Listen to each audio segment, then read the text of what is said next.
This is a 2020 Nissan Altima SR. It's the quintessential rental car, the slightly upscale version of the car you get when you're in the Emerald Club or Platinum Club or Vanguard Club, whatever club or color and name they want to call it. But an Altima, upscale? Absolutely. And after driving this car, I completely understand why. This is a nicely built, nicely driving car, and I know half of you out there are going to scream into your phones or computers when I say this, but it's almost luxury. Almost. 2020 Nissan Altima SR.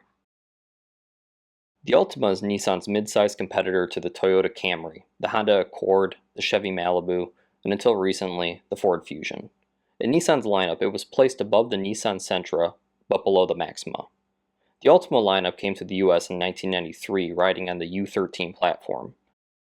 With all the other advancements made to the Altima since 1993, it's surprising to hear this 2020 Altima only makes 38 more horsepower than the first generation Altima did back in 1993. In fact, the 93 Altima got 24 miles per gallon city, 30 miles per gallon highway, whereas this 2020 gets an impressive 28 city and 39 highway. But despite power being below 200, the Altima never feels underpowered.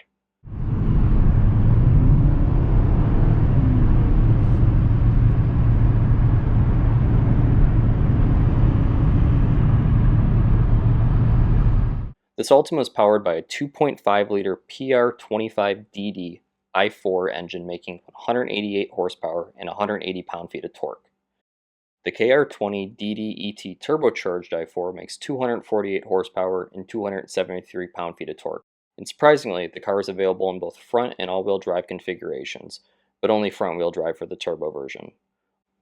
All engines are mated to a continuously variable transmission. 2019 marked the beginning of the sixth generation of the Altima. Sales of the Altima have been on the decline since 2014, but Nissan still moved well over 300,000 units in the US from 2012 through 2016. The company sold just over 200,000 Altimas in 2018, but the upcoming sixth generation likely contributed to a slower than average 2017 and 18. In moving hundreds of thousands of Altimas in the US each year, and nearly 6 million worldwide, it's clear Nissan has figured something out, especially in a country that loves big SUVs and even bigger trucks. And when you drive the Altima, Nissan's winning midsize car formula becomes apparent. The Altima has light steering with a soft touch wheel. Unlike the Chevy Cruze and Malibu, there's significant road feedback where you feel like you're actually connected to the road. The Cruze, on the other hand, lacks this much needed feedback. Soft touch materials are used throughout the interior and offer a large improvement over the last generation's interior. When compared to the interior of the Cruze and Malibu, the Nissan really outshines the competition. Yet it's similar to the 2019 Honda Civic's quality both in build and feel. On the steering wheel, volume control and the seek function are on the same side of the wheel. It seems a bit odd, especially when you consider that there's a dummy button on the other side of the wheel, so it naturally seems that the seek function should be there. Something else odd is the lack of markings on the window controls, except for the driver's window. The interior is covered in soft leather and the seats are well bolstered. I'm a particular big fan of the orange stitching that adorns the dash, door panels, and seats. The quality of the stitching is not the best, as the seams are not consistent and the stitching is not even throughout the car, but that's just me being nitpicky. Also, the headrests do not adjust forward, so they're pretty much useless unless you rest your head way far back. The driving position is comfortable with nicely bolstered seats, and visibility is good overall. Nissan also moved the blindside warning to the interior of the car instead of on the mirrors like most car makers. I'm not sure if I like or dislike this. On one hand, it's nice to have them in a more visible location, but on the other, you should be checking your mirrors and blind spots every time you merge. I have a feeling this is more form over function. It's probably cheaper to move the light to the A-pillar as opposed to having them in the mirrors. Finally, the active warnings on this car are quite annoying.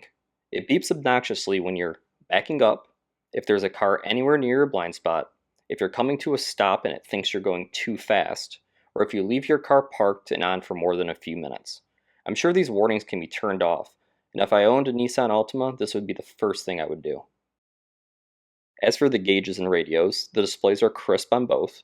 The radio display looks to be covered in Gorilla Glass similar to a tablet, but it's at an odd angle. I found myself unable to make out what was on the display when the sun was hitting it. The power made by the 2.5-liter i4 is enough to accelerate the Altima's 3,200 pounds to 60 in around 7 seconds.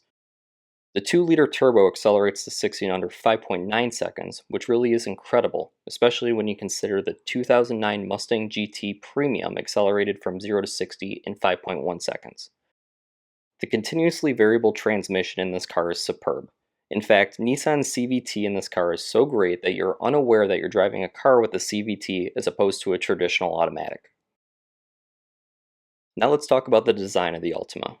This car is the SR trim level, similar to an LT for Chevrolet, and below the SV, SL, and Platinum trim lines.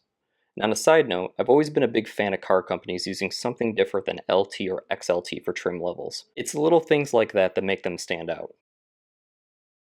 This is a great looking car. It's aggressively styled and breaks rank from other mid-size cars. Take note of the fine details on this car. The black trim that breaks up the roofline from the body, the black contrast used in the headlights and taillights, the diffuser between the dual exhaust, the small spoiler molded into the deck lid, the body line that you can follow from the headlights to the taillights, the GTR-inspired grille, the LED accented lights, the 19-inch fan blade rims, the use of darkened carbon fiber trim throughout the interior. When I look at this car, I see heritage flowing directly from the Nissan GTR. So next time you're at the rental lot, don't pass over the Altima without giving it a second thought. Or better yet, the next time you're in the market for a new car, test drive the Altima. You may just drive it home.